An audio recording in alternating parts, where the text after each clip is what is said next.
bon d'abord maa ngi lay nuyu di nuyu sama concert bi caméra woman bi di nuyu aussi képp koo xam ne actuellement yaa ngi bàyyi xel Oxy TV à travers YouTube bi donc maa ngi leen di nuyu di leen jox yéen ñëpp seen wàccuwaay. comme ni mu leen ko waxee donc yéen a ngi seetaan YouTube bi Oxy TV di ngi seetaan aussi seen site internet oxy7.net ki nekk si caméra bi nag ñu gën ko xamee si wàllu moment ki nekk si xarala gi aussi moom la balaa ñuy dugg si dara dañuy waxtaan ak ki nga xamante ne mooy Maty Maty bëggoon nañ en général tuuti nga présenté na sa bopp kan mooy Maty. bon Maty mon vrai nom c'est Maty Sarr Niang à l'état civil noonu laa tudd maa ngi juddoo Pikine yaroo ginnaawaay màggee fa laa defee presque sama humanité yëpp itam bon je suis là maa ngi itam j'ai fait des études supérieures maanaam dem naa ba bac plus 3 ensuite comme kii laa jàng gestion économique laa jàng mais bon comme on dit parfois avec le marché de l'emploi c'est un peu saturé. Je me suis reconvertie dem def ji communication et journalisme et me voilà dans le corps du journaliste quoi. bon xam nga journaliste nag franchement boo bëggee dégg-dégg rek li tax ma def ko dafa nekk ay situation yoo xamante ni pas mal de personnes doon ma ko doon def parce que yàlla dafa am loo xam ne daf ma ko jot a may muy lu tëj ñu bëri presque muy am la capacité de parler en public sans pour autant faire des bêtises ou bien di tiit wala di lox donc bi ma amee opportunité boobu noonu et chaque fois su ma daan wax ñu bëri dama daan déglu un de ces jours c'était en mars 2016 benn autorité si la ma approché ne ma Maty yaa ngi yàq sa temps si li nga xamante ni ci sa domaine va faire le journalisme et la communication foofu laa la gën a gisee et d'ici peu de temps dinañ la ci dégg si lu bëri demal nga def ko après nga revenir ma et depuis lors ci laa ci lancé wu et voilà alhamdulilah j'ai fait pas mal de télé pas mal de radio et me voilà maintenant reconvertie dans la communication digitale ndax adduna bi foofu la toll avec les réseaux sociaux donc moo tax ay entreprises yu bëri seen wàllum communication digitale dañ ko jël dénk ma ko ma di ci bay sama wax itam et mention spéciale def ma publicité mais je fais mention spéciale à l'une des entreprises mi ACIS Sénégal association des commerçants industriels du Sénégal barki démb rek ñu ngi ma doon décoré di en guise de reconnaissance par rapport au travail abattu donc vraiment ñoom maa ngi leen di wax di def parfois étant une femme déjà rek day nekk tentation yoo xamante ni parfois du moom moo ciy ñàkk ndax déjà ñu bëri parfois au lieu ñu miser sur la compétence dañuy nekk fii di xool peut-être ces histoires de xawma comme ni ñu koy waxee ce truc de système canapé parce que boo nekkee jigéen xaw a am nu la yàlla jëmlee gaa ñi dañuy bëgg a foog ni benn passe-temps nga wala benn genre banque publique boo xamante ni ku nekk da ciy jàpp ne war na ci mën a toog effectivement même dem na sax ba ñenn ñi nee na ci kii dootul diplôme mais am na lu la fi effectivement loolu moom moo am et malheureusement loolu moom moo tax dérive yi nga gis ni fan yi yëpp ñu ko ci constaté mi am ndax au delà gaañu ñu si bëri ñuy primer la compétence ou bien la rigueur dañuy privilégier yoo xamante ni vraiment ça n'apporte rien du tout au contraire day ternir image média bi alors que ku wax média xam ni carrément c'est le quatrième pouvoir au niveau du Sénégal donc war na am loo xamante ni lu bëri ñu ngi ko ciy jouer mais tamit parfois aussi même étant une femme c'est très très compliqué mais n'empêche comme on dit rek parfois c'est l'éducation de base qui t'aide à te faire un nom ou bien qui t'aide à aller de l'avant sans pour autant céder à ces trucs de chantage ndax itam bu la yaree yar la ci yaqin yar la ci li nga xamante ni mooy wax la ni carrément demal yàlla baax na góor baax na jigéen baax na yaay gunge la papa gunge la lu mu metti metti itam boo séddewul rek li nga ci bëgg incha allah rabbi da lay wuyu si. donc évaluation bu gaaw bi site internet yi am tey nan nga ko xam nga nag milieu média Sénégal moom ak parti politique yi ñoo yem floraison bi ci am kenn mënu ko natable daanaka boo dee xool site internet façon tur bu nekk da nga ko ci dégg parfois même moo tax ñuy leen am na ñoo xam dañuy dem ba di leen di woowee ay rakaay ndax li may wax rek sunu milieu bi daal boo dee xool milieu la boo xamante ni moo raw sax rido may ga ndax ñu bëri bu ñu defee échec ci seen àdduna dañuy mujjee ëlbatiku reconvertir ne journaliste lan wala animateur wala animatrice mooy waral li ngay gis ni yem ndax itam liy naan kàddu bal la donc du ñëpp ñoo mën wax du ñëpp ñoo war a wax mais malheureusement aussi comme li may wax rek itam ñu bëri ci patron de presse yi xam nañ ni compétence dafa am njëkk maanaam nit ki boo ko dee jël bëgg mu liggéeyal la lu baax faaw nga fay yenn xaalis yi donc ñoom comme itam dañuy bëgg di dund sur le dos des employés ñu bëri duñ ko nangu loolu moom moo tax itam dañuy préféré jël kenn koo xamante ni xëy na ay wax yu bizarre yooyu ay zël-zël ay fëlaale ay yu kenn xamul bon ci média classique bi way mais ci média digital bi moom non parce que ci média digital bi moom daanaka boo dee xool sax même ci beneen bi sax itam parfois guerre entre presse interposée comme ni ñu koy waxee ñu bëri noonu lañ koy def da ngay gis ñoo xamante ni dañ leen di utiliser def leen ay fer de lance ñuy nekk fii nii bu diw bëggee xeex ak diw dem fay ko mu defal ko benn article boo xamante ni contenu bi vraiment da nga koy lire xam ni carrément li genre règlement de compte la mais comme on dit rek parfois aussi gars ñi di ñuy jiital xam-xam bi mais alal ji yenn saa yi moom mooy tax wala yenn saa yi itam bañ a fay bi day indi yi nii dérive yi ñuy noté ci média bi na moom franchement am naa duñ ko doxa duñ ci jógee mais heureusement pour nous que Sénéra ak Corrède démb rek maa ngi doon gisaat ñu nekk di waxtaan pour xool ban yoon la ñuy jaaree pour vraiment assainir le milieu. Bon xam nga aussi comme unanimité moom yàlla mi sàq jaam yi sax amu ko donc du Babacar Diagne wala keneen moom moo koy am mais itam force est de constater que ni même bu fekkee ni parfois itam du lépp lay def mu jaar yoon mais li muy def mu jaar yoon moom moo ëpp donc su fekkee ni dérive yi dafa am ndax li ñu commencé gis ni wax dëgg neex yàlla même bu dul ci presse bi sax dafa amul njekk wala mu am kii gis-gis bu teggi ne boo xamante ni war nañ ko jël di ko mettre sur la place publique qu'on se dise la vérité ndax la fois dernière on a vu une fille boo xamante ni elle était là en train d'être malmenée par ses invités ñii di wax ay wax yow obscène ñii di def ay je sais pas comme ni mën a wax mu mel ni tamit gisaan nañ ko may ki nga xam ne moo doon defal liiru jaan effectivement bi Sénéra convoqué moom elle avait présenté ses plates excuses comme on dit nag une faute avouée est à moitié pardonnée mais bi ñu ko baalee gis nañ ni itam elle a récidivé ndax gis nañ ni invité waat na ki nga xamante ni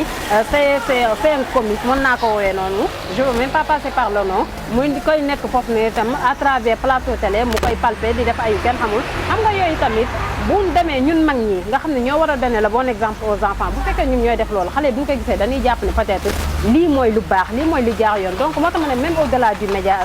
des médias sax loolu nekk loo xamante ne dañ ko war a mettre sur la place publique donc cette fois-ci moom mieux vaut ñu sévir à temps pour au moins ñu jéem a avertir c'est les gens qui seront tentés par ces mêmes scénarios. mais avertir comme parce que tey buñ dee wax faute bi ci fan la ci Sénégal la état la. mais xam nga tamit bu nekkee dëkk boo xamante ni parce qu'on fait la promotion de la médiocrité loolu tamit xam nga day nekk beneen problème parce que man mi en tant que journaliste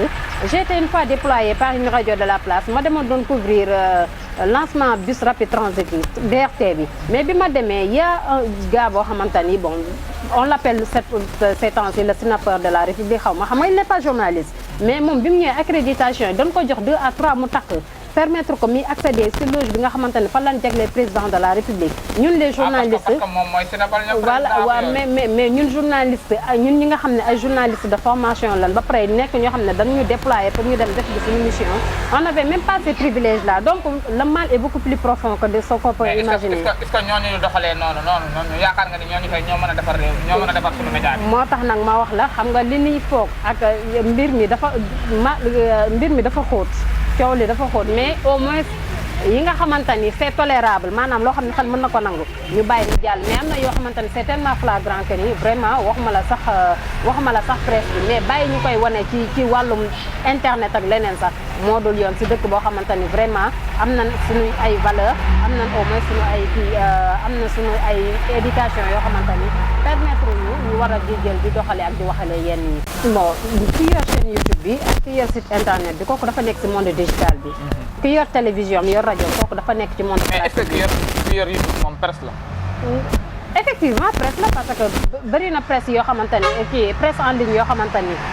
ñoom mën nañ leen jàppee comme étant kii le miroir du Sénégal parce que lu bëri sax ñoom dinañ koy fësal loo xam parce que xam nga aussi avec le temps actuellement nii adduna bi fu mu toll. nit ñi bu ñu xëyee lu ñu uti ji la ñu am mais ku nekk itam teewul yaa ngi sa smartphone donc lépp loo xamante ni bëgg nga ko xam boo duggee ci YouTube yi peut-être ci ay information di nga ko fa am mais kenn mënul di dox di gàddu télé kenn amul jotu toog itam di seetaan télé jëmale suba donc loolu moom moo tax actuellement le monde digital fi mu toll noonu li gën mooy ñu assainir ko jox ko privilège yi ñu yellool wala boog ñu def lenn pour coow li jeex muy appliquer la carte de presse nationale képp koo xamante ni tu n'es pas journaliste ñu mën la génne ci milieu bi comme ça su ko defee ñëpp mën a nekk ci jàmm. mais applicabilité bi dafa arrangé wul patron de presse yu bëri moom moo tax malheureusement. mais est-ce que kon yoon la parce que ñoom ñoo si ëpp leen si kaas. tey yaa ngi leen dégg ñuy woy wala naan internet yi dañ fi war a jógee ak yooyu. non ñoom peut-être li tax ñoom ñiy kaas xam nga itam on ne peut pas vouloir une chose en même temps son contraire loolu mënul nekk mais ñoom boo dee xool li tax ñoom ñiy kaas mooy peut-être xam nañ ni nit ñi ñu ngi tendre de plus en plus vers le digital ce qui est tout à fait normal ndax adduna bi moom moo toll foofu noonu mais itam ñoom patron de presse yi nga xam ne ñoo nekk dans la classique li tax application du nouveau code de la presse bi arrangé wu leen parce que avantage yëpp presque booy xool dafa féetee ak journaliste reporter bi voilà te employé itam wax dëgg neex yàlla nit boo koy liggéeyloo itam war nga ko mettre dans des conditions yoo xamante ni tentation par rapport à la corruption du fakk bëtam nekk fii nii di jaay ngorom du nekk loo xamante ni dina fakk bëtam mais da ngay gis koo xamante ni il est dans le milieu mais boo ko gisee da nga koy yéene sax sarax te journalisme li ma la wax rek c'est le 4e pouvoir du pays donc lu fi baax ñun la suñu bëggee taal réew mi itam ñun mën nañ ko taal à travers la désinformation donc ki nga xamante ni dafa nekk ci milieu boobu noonu li gën mooy nga mettre ko dans des conditions yoo xamante ni xelam du daj dara lu ñaaw wala muy jéem a def dara lu ñaaw. waaw xam nga loolu tamit ñi koy def ñu si gën a bëri duñu ay journaliste mooy li ma yow doon wax sànq rek ndax ki nga xamante ni su Mati waxee lii nga jël ci li nga xamante ne peut-être moo la arrangé parce que itam recoupement d'information moom boo xasee def du lépp ngay mën a jàllale mais di nga jël mbir yi taxalante ko noo xamante ni Mati bu ko déggee day naan ma lii waxuma ko fenn fan laa ko waxee noo tax mën na la li gën a bëri ci loolu li koy indi mooy ñàkk am condition de travail yu baax ak condition kii nu mu tudd salarial bu baax gis nga nit soo bëggee moom li ko war mu di ko def yow la war loo moom da nga koy def ba pare loolu moom moo tax nag bon presse nag ak état c'est toujours comme ça ndax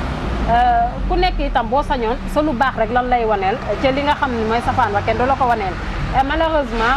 presse yi tax ñu journalistes yi tax nag ñu naan journalistes yi ñoom tout le temps ils sont du côté du peuple donc loolu moom moo tax su état bi jalgatee su ko waxee on ne taxe pas de journalistes corrompus mais mënul ñàkk nag parce que comme on dit rek ku bañ ku la wax daal doo mën a nekk ci yenn yi di ci wax wala nga di ci def. waaw mais xam nga tamit Olof Ndiaye dafa ne ku ëmb sa sànqal ëmb sa sutura. donc xam nga tamit presse bi li tax nouveau code de la presse boobu noonu ba tey mi tardé à être effectif loolu itam si la bokk ndax boo dee xool patron de presse yu bëri journaliste kenn waru ko tënk ci mbir. yenn saa yi nag day am nga dem def ji sa reportage ba pare nga ñëw ñu ne la du jàll ndax la parce que lañ tey wax xëy na peut-être yow patron bi la embauché moom ka nga war a waxal mbir moomu noonu kooku moom mooy tooyal ceebam loolu itam da ci am donc day nekk mbir boo xam ne daal c'est assez complexe mais liñ ci mën a jàpp daal muy lu am solo daal xam nga lan la mooy li ci war nan ko ci def au moins même bu dee dérive day am ndax la partie n'existe pas chez l'humain li nga xamante ni mënta ñàkk mi génn li nga xam ne moom warta génn ñu jël ko ñu casé ko fa la ne teg ko en fait xam nga nag parfois day neex trop suñu bëggee ñuy wax askan wi ñu leen di dégg ñuy wax ak askan wi li nga xamante ni dafa méngoo ak ñoom li ñuy jëf kon naa suma déggul te seen i jëf méngoowul ak la ñuy wax xam nga comme on dit man je suis journaliste j'ai pas le droit de partir à contre-courant par rapport au gouvernement du sama wareef mais tamit première vague bi fii la ñu fekk plan de résilience économique bi dañ ko fi lancé danoo sollicité woon 1000 milliards boo xamante ne danoo waxoon dañ koy jël ñu jàppale ko état bi pour mu mën a combattre les kii wala mu réduire les conséquences causées par la Covid loolu lañ waxoon askan wi ak bonne volonté yi ku nekk li nga am mu bëreeg mu néew nga jël ko nga dajale ko ba mot 1000 milliards ñu jël ko ñu jox ko état du Sénégal biñ ko joxee nee na def na ci jël na 69 milliards jagleel ko wàllum aide alimentaire bi ba léegi on attend les résultats ba tey waxaguñ ci leneen ak leneen plus de 50 xam nga 60 milliards ne da koo jël jagleel ko wàllum santé bi mais biñ ne première vague bi pare na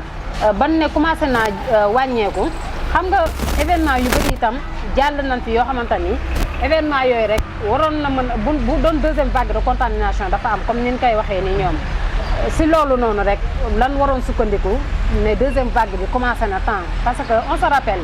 màggal am na fi dañuy waxante dëgg te yàlla tax gàmmu itam am na fi rassemblement des milliers et des milliers de personnes respect des mesures barrières dégg nga ci yam wala parfois une tierce personne ñoo ko fa doon respecté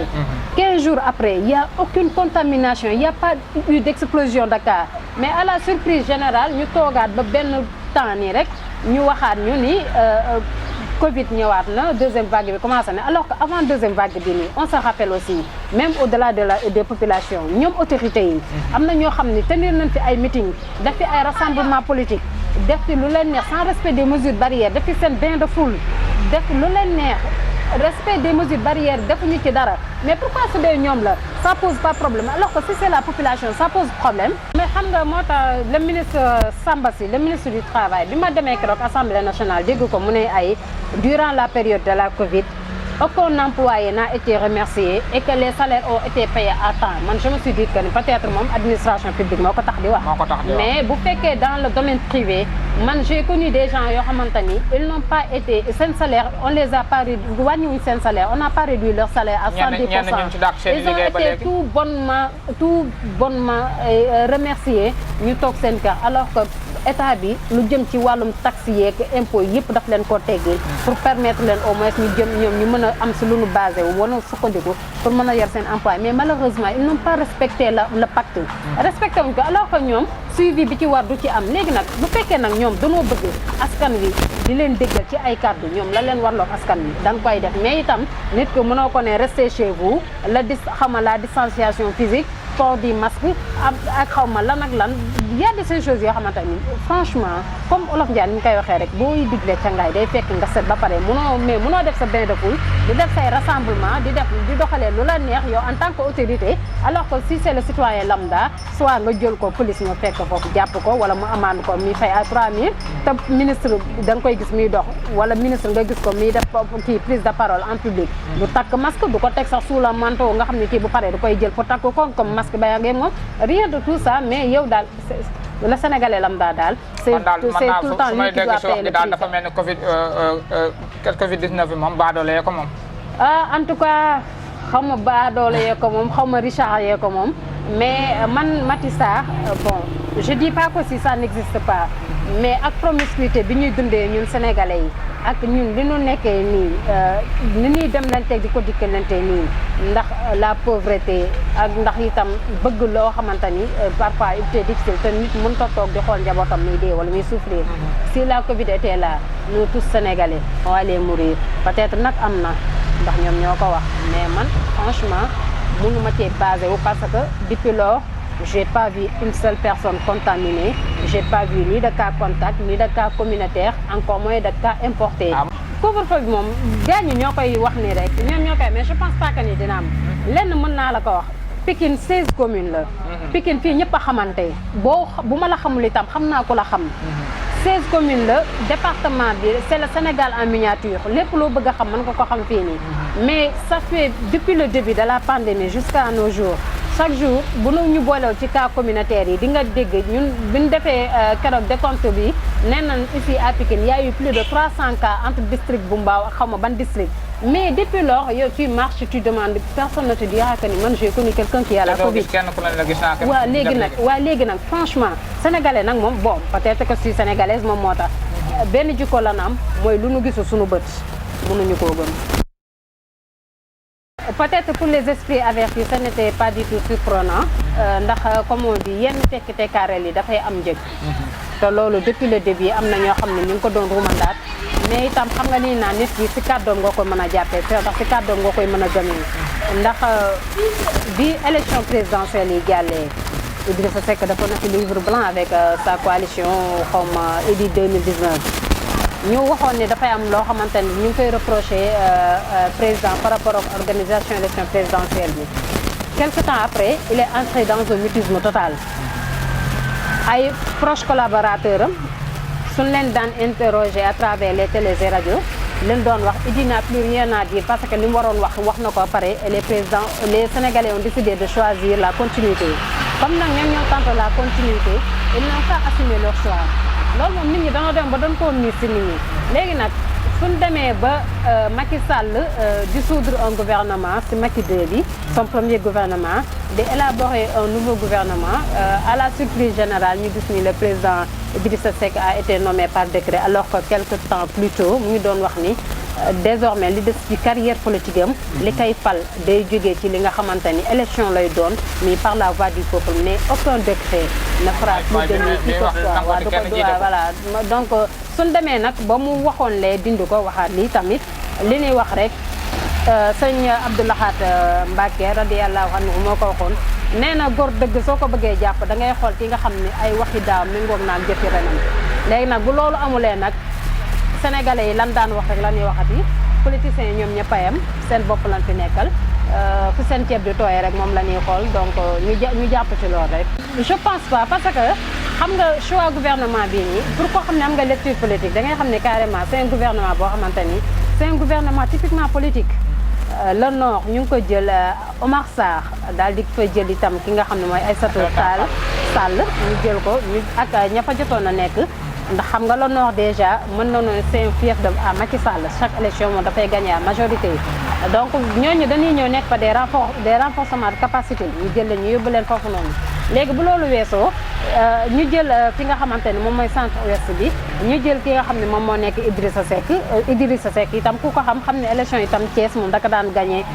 kii nu mu tudd à majorité waaw léegi moom mooy borom Thiès ñu jël ko ñu jox ko le sud itam ñu jël ki nga xam ne moom moo nekk Aminata Assome Diatta daal di koy jël yóbbu ko foofu noonu donc voilà c'est un gouvernement typiquement politique ñu xam ne rek kon li si Macky Sall waajal rek lu mu ci namm moom moo ko xam donc voilà lu mu ci def rek itam les Sénégalais n'auront qu'un choix c'est d'assumer mais nag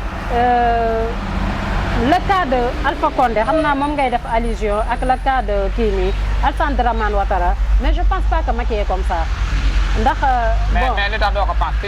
li mu ñamee def yëpp boobu ba léegi non je sais que ni Macky lu mu bëgg a def mu ngi koy def lu mu xalaat def itam def na ko tax dara fekku ko ci mais xam nga itam bu leen fàtte ni on est dans une république et pour rappel pour ñi nga xamante ni peut-être surtout ces partisans dañu fàtte c'est quoi la république c'est le gouvernement du peuple par le peuple et pour le peuple loolu ñu ñëpp jàng nañ ko léegi nag lanu doon bañ sa 23 juin 2011 ba taxoon mu indi fi ëmbët bu métti boobu doon ba 13 personnes décédées si Macky Sall je pense pas que ni il osera nous faire revivre ces mêmes moments. est-ce que nekkul mi ngay liggéey lépp li mu war a liggéey ba le 23 juin boobu du fi reprendre. non je pense pas parce que gis nga xam nga la moo tax Macky Sall boo waxee mu ne j'aime pas me prononcer sur ces histoires de troisième mandat parce qu'il a été clair wax na ko waxati ko nee na moom. je reprends ses paroles si c'est permis nee na julli it ñaari rakka la rakka bi jiitu juróomi kàbbar lay am beneen rakka ba ca topp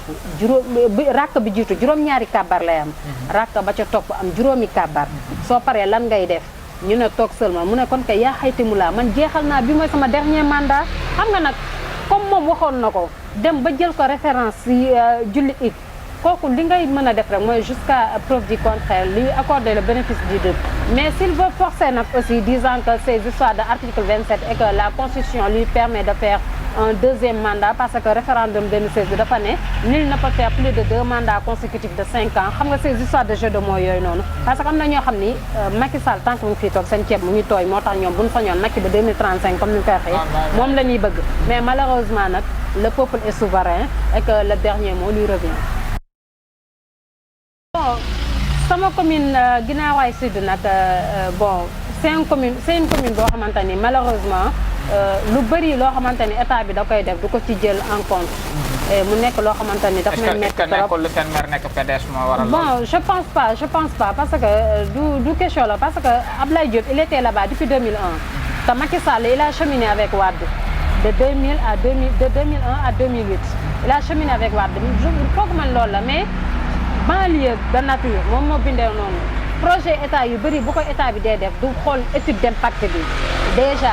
tu peux pas concevoir une commune boo xamante ni y a plus de 20 000 âmes qui se réveillent là-bas nga defar fa benn train express régional boo xamante ni benn seul issue la am. imagine toi cas de force majeure su amoon parce que moom ak àdduna ñoo ànd benn issue mi benn tunnel bi ñu defal te gis nga hivernage bi passé tunnel bi ni mu meloon bu tawee doo dugg doo génn ba am na koo xam ne sax dafa dee bala lendemain lan ko fay soog a gis. xam nga yooyu tamit buñ ko dee def dañu war di sóoraale parce que itam c'est pas parce que qu'on est banlieusard rek qu'on mérite pas des conditions de vie meilleures mais boo dee xool terre bi même autoroute à péage bi itam duñ ko fay dugal noonu la ñuy def on nous a carrément séparés de l'autre côté bañ nañ ko ba léegi. dafa mel ni léegi yéen moom bokk leen fi yéen moom dañ leen a génn rek yóbbu leen. am na ñoo xam ne sax boo xëy ñu ne la ginnaaw raay kanamu péage wala ginnaaw péage nga dëkk donc voilà xam nga dafa nekk yoo xamante ni vraiment nekk ay projet yoo xam ne dañ koy rafetlu parce que itam àdduna bu dee dox ay infrastructure day doxal dëkk mais tamit étude d'impact bi ñu di ko def est-ce que niñ ko defaree est-ce que niñ ko defaree noonu la war mooy li ma wax mooy étude d'impact bi parce que itam boo dee def ngir da nga ciy sóoraale askan wi ndax nit ñi itam seen i déplacement la ñu am te nit ñi li may wax banlieue lu si gën a bëri ñu bëri bay dundee la ñuy def dañuy xëy uti ji lu nu am pour bu ñu ñëwee soog cee mën a def li nga xamante ni moom moo leen wax. et aussi force est de constater que ni itam xam nga yàlla day def askan yenn saay day bëgg njiit Abdoulaye Diop moom chance boobu la am muy il est bien aimé par sa population ndax itam wax dëgg neex yàlla liy naan loo bañ lëkk da nga koy nangul gàtt geenam ak gudd noppam ak mën a dawam. Laye Diop c'est quelqu'un de très social je l'ai pas côtoyé naa ko quelque temps rek mais je parle pas de l'aspect politique pour gaañu mu leer seen bopp je suis pas non plus ça je fais pas non plus partie de ces militants. mais est-ce que gars buñ la déggee ci ni nga waxee. non li ma gis man laay wax ndax ginnaaw raay buntu kër goo ubbi ña ma fa xam bëri na te itam wax dëgg neex yàlla mi événement bu neex wala mi événement bu naqari di ngénte wala dëj dana dem wala dana yónnee yëg na askanam politique sociale bu baax la fay mëne xëy na itam c'est ça qui fait sa force même bu fekkee defu fa loo xamante ni mën nañ koo xool ci ay bët nii di ko natable di ne kii mu ñu liggéey mais jege bu mu jege askanam loolu moom moo tax élection bu ñëw day gagné gaañi à plate couture gagné leen ak écart bu bëri ba pare continuer doxal ndax 2001 ba tey moom moo fa nekk maire et je pense que nii comme li ñu waxoon rek xam naa doyal bàyyi moo ko fay tax a jógee mais pas askan boo xamante ne dañ koy sanctionné. yan conseil nga am ci askan bi ci Covid 19. Comme on dit rek day mattem du matte daal bañ a dugal sa loxo moo gën a wóor xëy na li jig ñeneen ñi jig borom alal yi jig borom daraja yi ñun jiguñu donc respectons les mesures barrières respectons le port du masque si fekkee dañuy nekk dans un milieu public wala bien dans un lieu public wala bu fekkee itam dañuy nekk ci li nga xamante ni mooy moyen de transport en commun yi itam raxas loxo moom set si jaamu yàlla la bokk ndax avant Covid sax daanaka islam sax day recommandé boo demee boo dikkee ngay raxas sa loxo ba mu set ndax balaa ngay nuyoo wala balaa ngay lekk set si jaamu yàlla la bokk kon respectons au moins les mesures barrières pour ce qui est de la distance physique nag foog naa ni bu say loxo setee nga takk say masque moom distance physique bi doo ma ni sax mu nekkati loo xamante ni war na mën a bokk ci mesures barrières yi ndax itam bu dul dara Sénégal la nekk te saafonte beeg jàmmante bi moom wax dëgg neex yàlla leneen lu dul Covid sax mënuñu koo tere. Bon ñu xam ne rek ni le journalisme aussi c'est un métier comme tant d'autres surtout nag si côté jigéen ñi sax laay waxee ndax itam ñun ñoo ci gën a sonn tentation yi bëri na itam mais ne pas céder moom laa lay wax parce que s'il y a une valeur qu'il ne faut jamais perdre dans cette vie elle s'appelle la dignité te itam li ma wax rek boo xoolee ni boo cédee au chantage suñu amee lu nu bëgg buñ paree dinañ la bàyyi boo sédewul au chantage ñoom duñu am li ñu bëgg duñu am lu nu bëgg mais du tey dinañ la bàyyi nga dem ak songoor dem seeti ji leneen ndax mar naan kat warta tax kenn naan puti ndax bu robinet ubbee da ngay gis te doomu góor dafay jomb ndax li may wax chaque fois rek même doom bu xëyilee même ndey bu xëyilee sa doom dafa war a gontu ndax ku baax sa bopp ku bon sa bopp te ku nekk yow rek yaay wéet ak sa bàmmeel. Inch'Allah lan ngay tëjee. Je vous remercie maa ngi remercier waa Oxy TV waxtaan bi neex na trop macha allah di leen remercier di encourager aussi sama caméraman bi nekk ci technique bi di ko def un coucou et di ko féliciter di ko encourager aussi parce que man dama bëgg jigéen bu gëm dóor waar di la nuyu aussi di la jaajëfal di rafetlu invitation bi nga xam ne amal nga ko jëmale ko si sama modeste personne bi di saluer aussi sama commune bi nga xam ne fa laay yeewoo di ko tiitaroo di ko ndamoo fier de dire tout le temps que j'habite à Guinaw Rail aw ma ci kersa aussi di wax ni rek lu ci jub rek ngeen xamante ni njàppandalu sunu borom la lu ci dëng rek ngeen xamante ni Linguère bu matul bii moom moo ci doon mel ni Linguère am na ay kàddu ci opposition pouvoir lakal nga waa opposition pouvoir. Bon on dit que ni je fais partie des animatrices du panel et que c'est bokk naa si ñi tax panel bi di dund mais aussi loolu day wane ni rek ni que à Pikine aussi la solidarité elle est vraiment active ndax itam vraiment loolu sax lañ ñuy bàkkee waxuñu ne Pikine ñu ne solidarité daf leen yomb donc gàcce nga la maa nu mu mel ne ñu ngi lay jaajëfal maa ngi leen di jaajëfal